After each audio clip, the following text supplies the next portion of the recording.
Queridos amigos, sean todos bienvenidos a Mirada Semanal, el podcast de actualidad de Latinoamérica 21.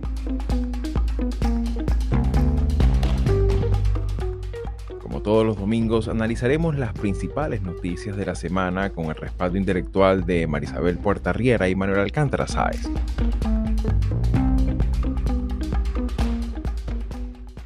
Durante la Asamblea General de Naciones Unidas, celebrada en Nueva York del 9 al 28 de septiembre, América Latina tuvo una presencia notable y diversa, reflejando una vez más la heterogeneidad ideológica y política de la región. Presidentes, cancilleres y ministros de casi todos los países latinoamericanos se dieron cita para exponer sus principales preocupaciones, desde los conflictos internacionales hasta la reforma institucional del propio sistema de Naciones Unidas. Varios mandatarios denunciaron la inacción de la comunidad internacional en grandes conflictos como el de Gaza y llamaron a una respuesta más firme frente al sufrimiento de miles de civiles. Por otra parte, el cambio climático ocupó también un lugar central para las voces latinoamericanas. Países como Colombia o Costa Rica insistieron en la urgencia de la acción colectiva y la necesidad de una financiación justa para mitigar sus efectos. La región también se mostró consciente de su vulnerabilidad ante los desastres naturales, las amenazas a la biodiversidad y de su rezago en la transición hacia economías más sostenibles. Varios estados, entre ellos Panamá, Perú y República Dominicana, coincidieron en la importancia también de modernizar la organización, reducir la burocracia y revisar el poder de veto en el Consejo de Seguridad, entre otras limitantes importantes que presenta esta organización mundial. Adicionalmente se abordaron temas como el crimen organizado, controles migratorios y la regulación de la inteligencia artificial. En este sentido, si bien América Latina proyectó una imagen activa, crítica y dispuesta a participar en la renovación de este orden multilateral, sigue evidenciándose su poca capacidad de articulación como bloque regional, tema que analizaremos en detalle en este episodio de Mirada Semanal. Soy Xavier Rodríguez Franco, les hablo desde Miami, Florida, y hoy es domingo 5 de octubre de 2025. Y bien amigos, sean todos bienvenidos una vez más a Mirada Semanal y para este episodio de esta semana decidimos hacer una revisión de lo que ha sido la puesta, digamos, la presencia de los discursos de América Latina en la Asamblea General de Naciones Unidas que se celebró recientemente en Nueva York. Y para ello me gustaría un poco, para abrir un poco esto ya lo hemos hecho en otros episodios, en Mirada Semanal, un poco revisando la temperatura de la política exterior de la región hacia el mundo y sobre todo que no tan solo qué postura crítica que habitualmente América Latina tiene como mucha presencia para hacer cuestionamientos a los poderosos, como dirían, pero también de alguna manera el componente propositivo, ¿no? Y en este caso, pues sería interesante un poco cuál ha sido tu apreciación sobre esta dinámica que recientemente concluyó en Nueva York. Adelante, Manolo. Hola, bueno, mira, es un acto que es, yo creo que entra dentro de lo que llamaríamos la liturgia de las relaciones internacionales de los últimos 80 años, que es la Asamblea General, ¿no?, de los miembros que componen la Organización de Naciones Unidas, ¿no? Una organización que, como bien sabemos, está pasando por un momento especialmente delicado en la medida en que primero los supuestos del orden multilateral se están seriamente cuestionados, ¿no? Esto no es una cosa reciente, o sea que tampoco vamos a decir que sea un producto del cambio de la administración de Estados Unidos, pero evidentemente es una situación eh, que, que se ha deteriorado todavía más en los últimos tiempos, ¿no? Pero fíjate que esto que ha tenido lógicamente una gran cobertura, por supuesto, en todos los países, pues se ha hablado de lo que su mandatario o su representante máximo que suele ser el canciller, el ministro o la ministra de Asuntos Exteriores, ha dicho. Hay digamos, una situación que quiero recalcar porque no ha tenido ninguna repercusión en el ámbito regional, ¿no? Y es la ausencia del presidente de El Salvador, Nayib Bukele. Nayib Bukele directamente no se presentó y hizo unas declaraciones diciendo que su asistencia era inútil y un gasto de su tiempo, ¿no? Y hay que recordar cómo este señor usó esa tribuna si recordáis, hace ya un lustro, para proyectar su imagen internacionalmente, ¿no?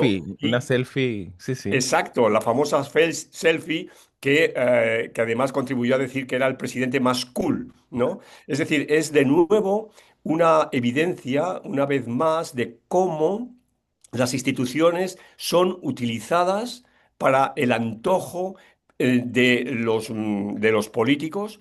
Las utilizan cuando les viene bien, las utilizan cuando quieren ser una tribuna en la construcción de una determinada imagen, de un determinado mensaje, y las desprecian y vienen a decir que son inútiles y que suponen un gasto de su tiempo cuando van a ser criticados, ¿no? Cuando evidentemente en el caso de Bukele, es un hombre absolutamente cuestionado ahora mismo por la comunidad internacional, ¿no? Entonces, yo quiero destacar esto y ya no solo destacar, sino, repito, creo el término, denunciar esto como un abuso, ¿no? Un manoseo de las instituciones que me parece que es absolutamente intolerable.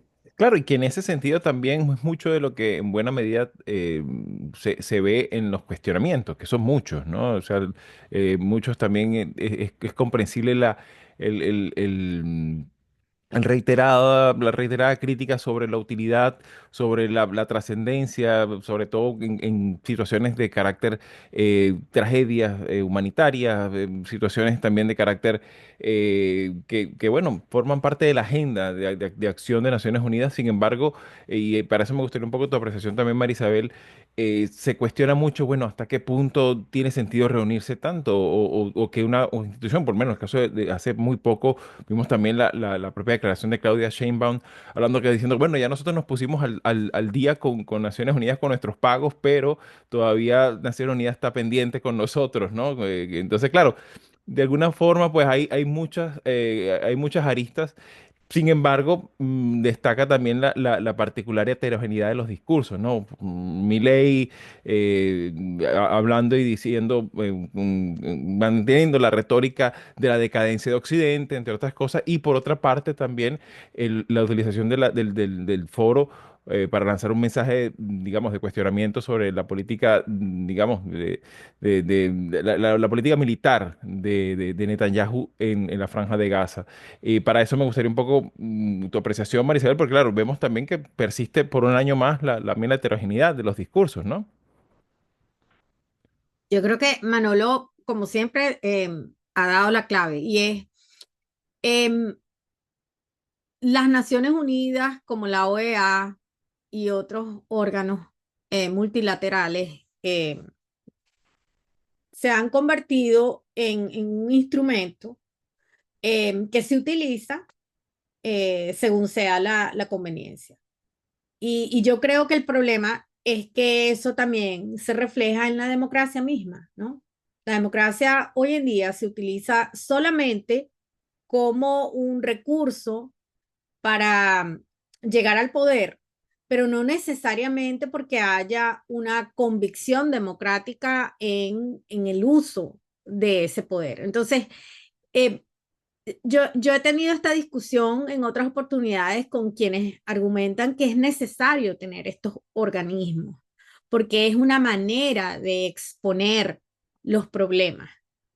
Pero eso que dice Sheinbaum es lo que para muchos es el problema de la inacción y es lo que gente como Bukele o Trump busca, que es utilizarlos, manipularlos y cuando ya no les sirven de nada, los desechan. Son desechables, son instituciones desechables, porque este es un tipo de liderazgo político que está emergiendo, bueno, ya tiene tiempo en eso, ¿no? Pero digamos, se está consolidando, ya no es emergente, ya estamos como en una etapa de consolidación, ¿no? Porque no es solamente Bukele, Trump o Milei, ¿no? Esos son los de un lado, pero del otro lado también tenemos gente que está utilizando estas tribunas para no necesariamente hacer valer los principios y los valores que fueron justamente la razón de su creación.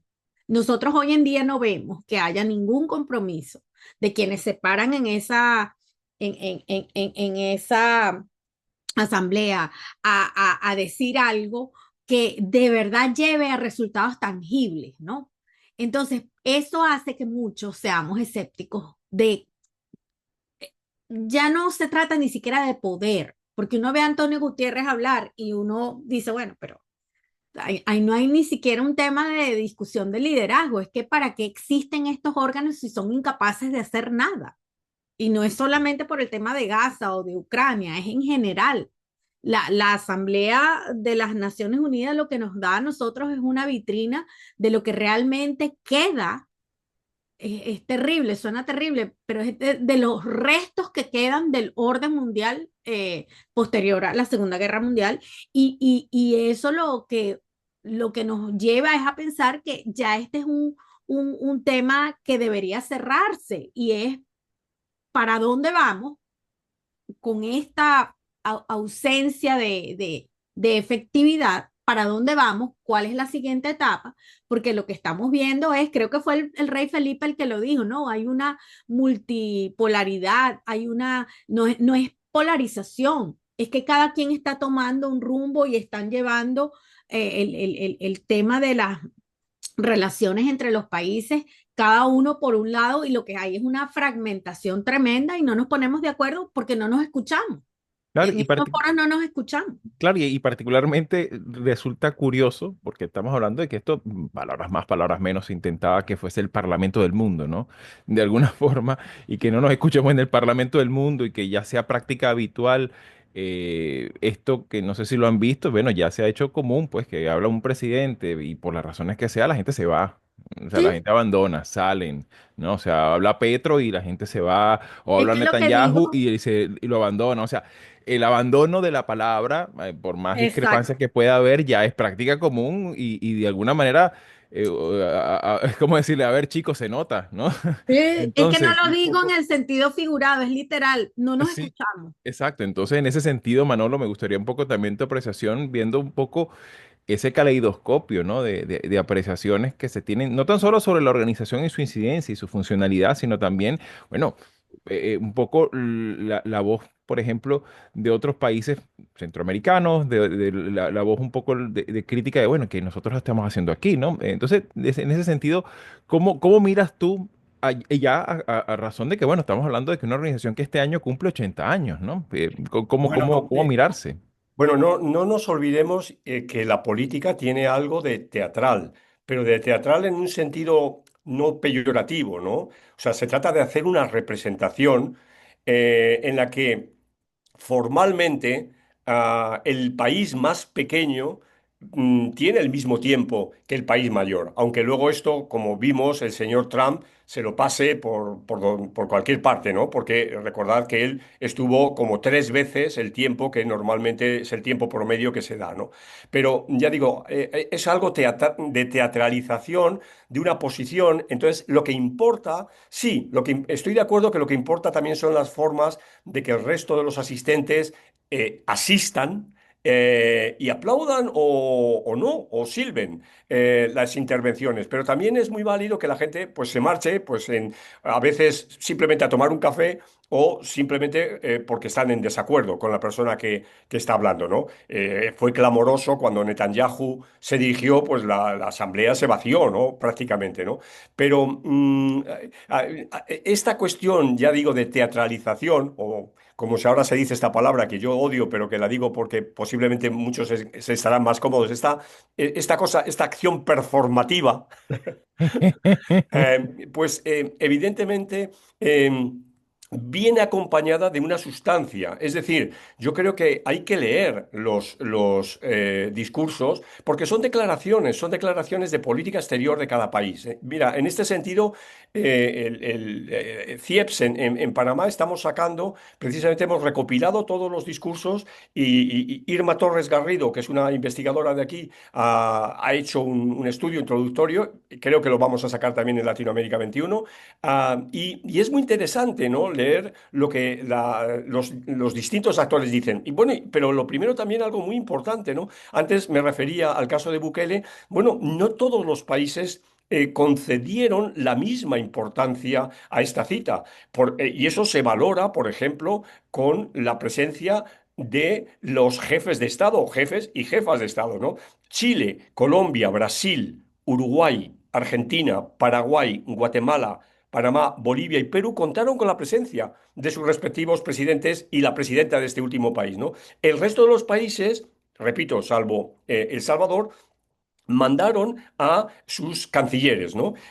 Bueno, o sea que esto ya te da una indicación, ¿no? Pensad que los principales países de América Latina, bueno, dejo fuera México, que en este caso la presidenta Sheinbaum posiblemente sigue el mismo libreto de su predecesor, de Andrés Manuel López Obrador, de no querer viajar o de no querer tener una presencia fuera, pero evidentemente los otros grandes países de América Latina como Brasil, Colombia y Argentina estuvieron allí representados por sus presidentes. Y hay que escuchar lo que dijeron. Y hay que escuchar lo que dijeron. Para mí, uno de los discursos más brillantes es el de Arévalo, el presidente de Guatemala, ¿no? Yo creo que es una pieza que se debe leer, que se debe valorar, ¿no? Sobre todo quienes nos dedicamos al estudio de la política, al estudio de las relaciones internacionales, ¿no?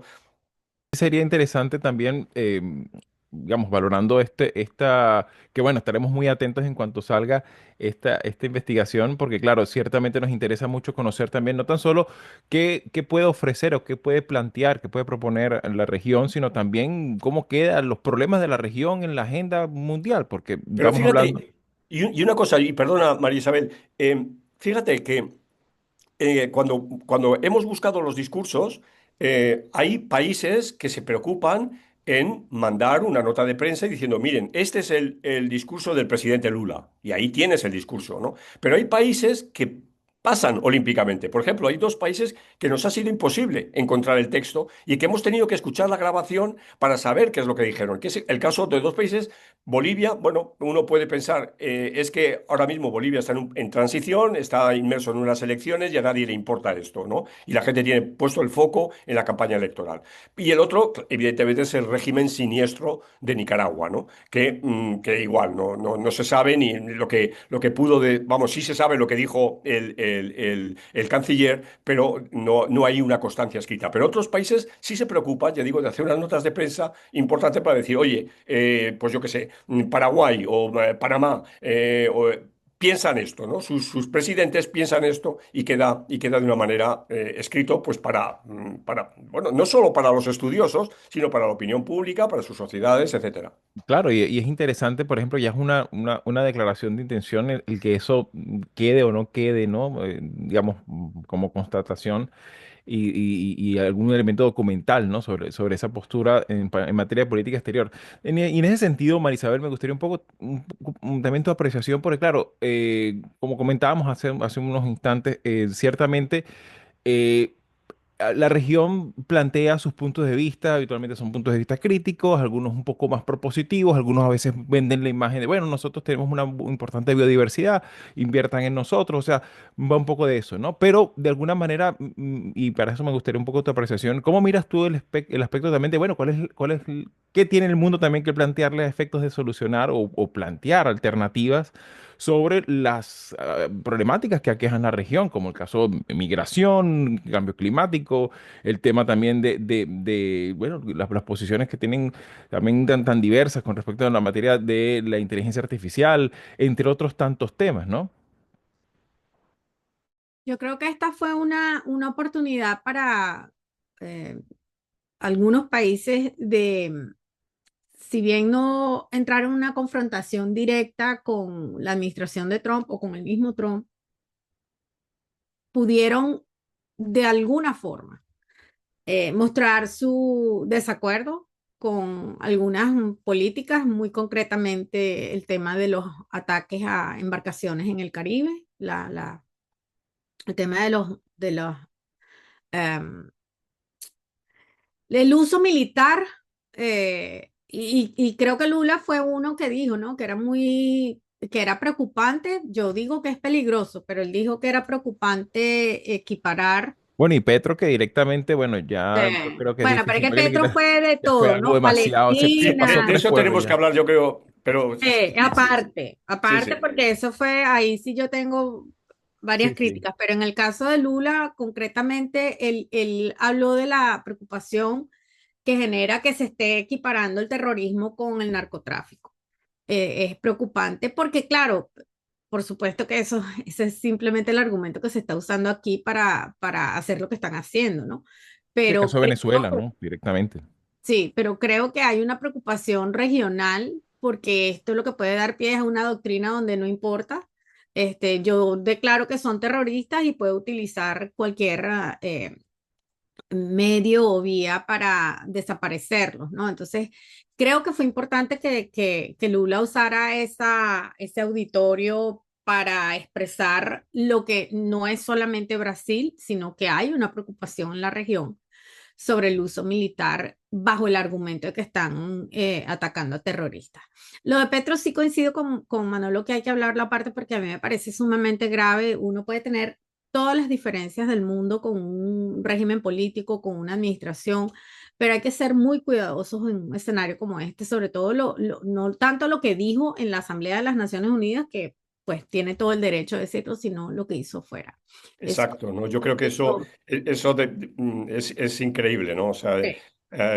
O sea, yo puedo ponerme en la piel de Petro, que es Mm, difícil ponerse en la piel de Petro, pero bueno, es un activista, es un hombre convencido del activismo, lo ha demostrado, bueno, en su hoja de vida personal, lo ha demostrado en sus 3 años largos ya de presidencia en Colombia, en el manejo de las redes sociales, en el manejo del insulto, y demás a otros presidentes, a otros políticos, a la manera de tratar a sus propios miembros del Consejo de Ministros y demás. Pero claro, ir a un país como representante de tu país y organizar una manifestación o participar activamente en una manifestación en la calle, que sí, que puede ser muy legítima y que yo sé que en Colombia hay muchísima gente que le ha aplaudido, ¿no? Porque es, digamos, decir la verdad o decir las verdades del barquero no le digo la capital del imperio, pero casi, ¿no? Nueva York es la gran ciudad de Estados Unidos, ¿no? Y entonces, pues claro, ya sé que hay mucha gente que le aplaude y que su ego, pues le habrá dejado muy contento, muy satisfecho, pero es impropio, ¿no? Es impropio de un jefe de Estado, evidentemente. No, sin lugar a dudas. Justamente porque él estaba allí no como activista, sino como presidente representando a toda Colombia.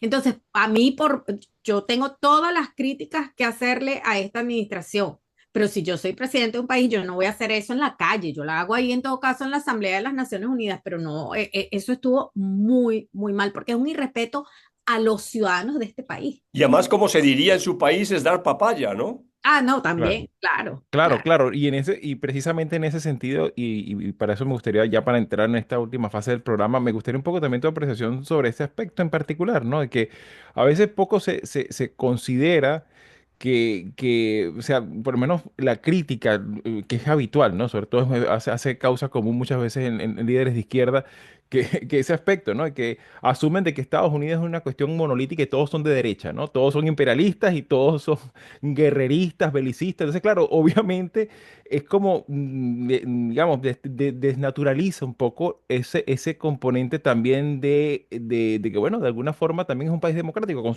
sus críticas, con sus cuestionamientos, pero bueno, es un país democrático que te está ofreciendo un espacio, ¿verdad? Donde tú puedes, donde tiene una prensa. Digamos, un espacio para que es el lugar también donde puedes plantear y sugerir y cuestionar, pero tienes un espacio, ¿no? Que es un Sí, sí, poco... es evidente, ¿no?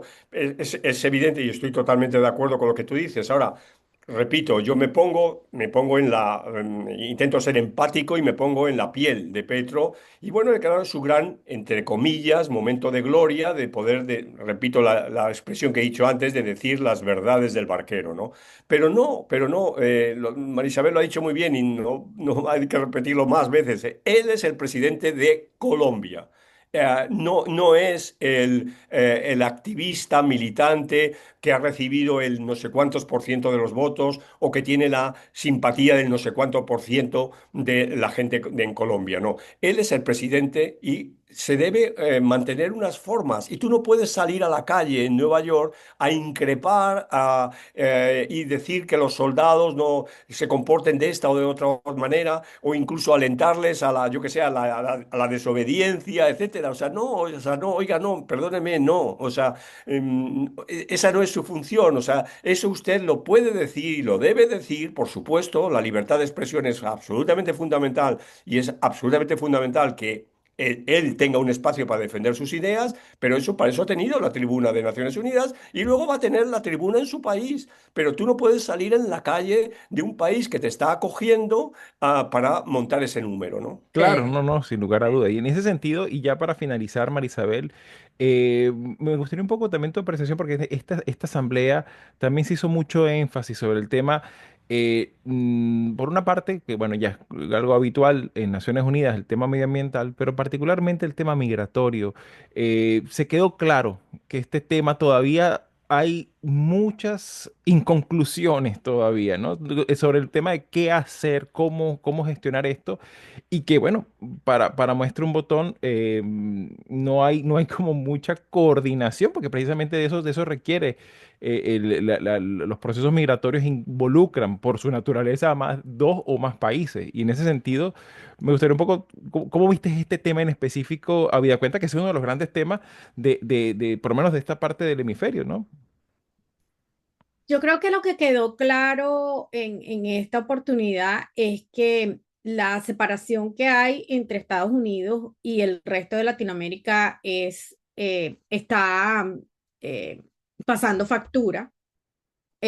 Claro, eso no es algo que podamos endosárselo solamente a esta administración, pero esta es la segunda administración de Trump. Y tanto en su primera administración como en la administración de Biden y en esta, ha habido un desprecio, un desdén por Latinoamérica, al punto que ahora lo que vemos es que quienes tengan cercanía al presidente o a alguno de sus aliados, como es en el caso de Milei con lo de este préstamo de 20.000 millones de dólares, que pues al parecer quien canalizó ese auxilio financiero fue una persona, un inversionista, que pues Milei ha tenido la fortuna de que es cercano a Bessent, el secretario del Tesoro. Entonces, el problema está en que nosotros tenemos un presidente aquí que es transaccional y que, como lo dijo justamente cuando se vio con Lula tras bastidores en la Asamblea Nacional, a él le cae bien Lula y él le cae bien a Lula y él va a conversar con Lula. Pero mientras tanto, le están poniendo sanciones al juez que condenó a Bolsonaro. Es decir, hay una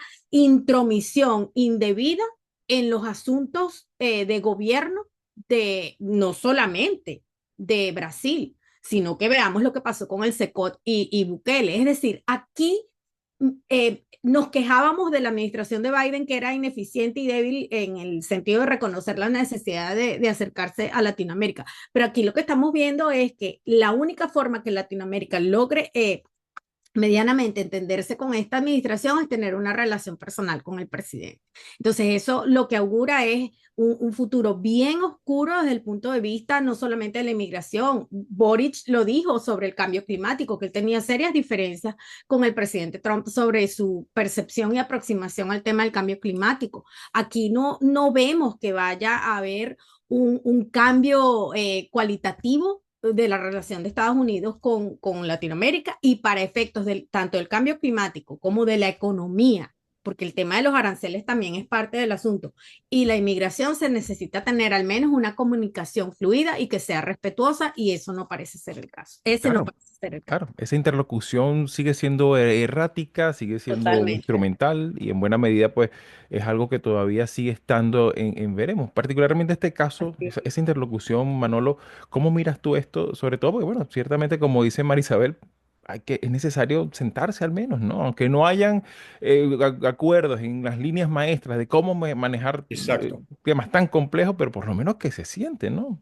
Sí, mira, hay una, y yo creo que con esto podemos cerrar porque es una bellísima frase, no solo bella, sino inteligente, del presidente de Guatemala, de Bernardo Arévalo, a propósito de la reunión, a propósito de la Asamblea General y de las Naciones Unidas. Dice muy brevemente, esta organización no fue creada para llevar a la humanidad al cielo, sino para salvar a la humanidad del El infierno. infierno.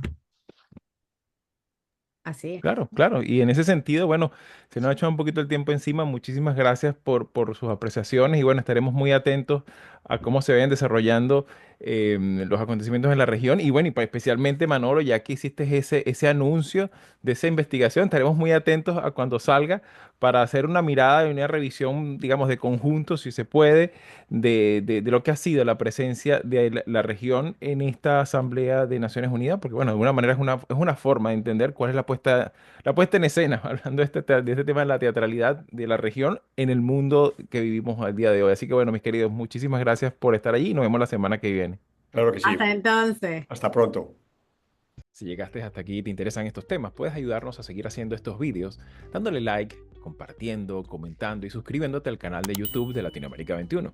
Puedes acceder también a todos nuestros episodios entrando en nuestra página web latinoamerica21.com/podcast y en las principales plataformas de audio. Subimos videos nuevos todas las semanas, así que nos veremos en Mirada Semanal muy pronto.